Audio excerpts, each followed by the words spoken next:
You know, if you study the dogs in Paris, you'll actually learn a lot about the French. Like Orson. If you don't find him in his regular spot at the cafe, he's strolling around the neighborhood, just as the French love to do.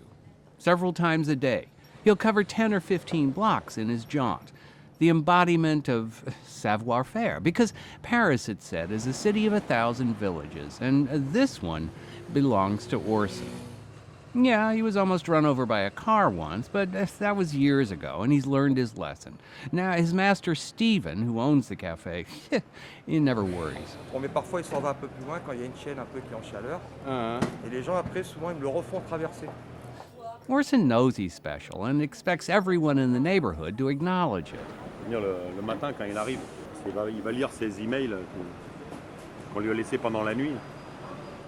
I've known Orson now for about 5 years, and I like Orson, and Orson hates me. I don't know whether he hates me. It's just that it's more a question of disdain. Invariably, he looks at me a little bit like this. Voila, he's blasé, expects preferential treatment, and if he doesn't know you, well, he'd just as soon not know you. This, mon ami, is a Parisian.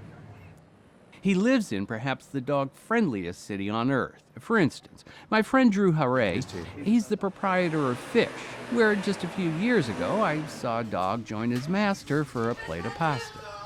And then the other day when he finally got the pasta, he asked for Parmesan because the dog wouldn't eat it without Parmesan.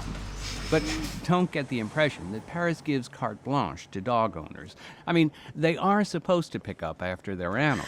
There are definitely poop and scoop laws here, but it depends on who's enforcing them. Wendy Lynn edits a blog called The Paris Kitchen.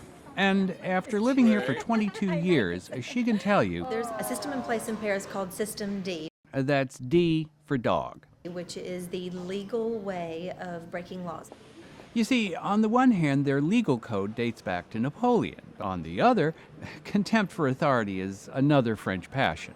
So dogs are not allowed to walk in parks, but you may see them there anyway, because the model for French government dates back to the 17th century. It's called laissez-faire, or, leave it alone.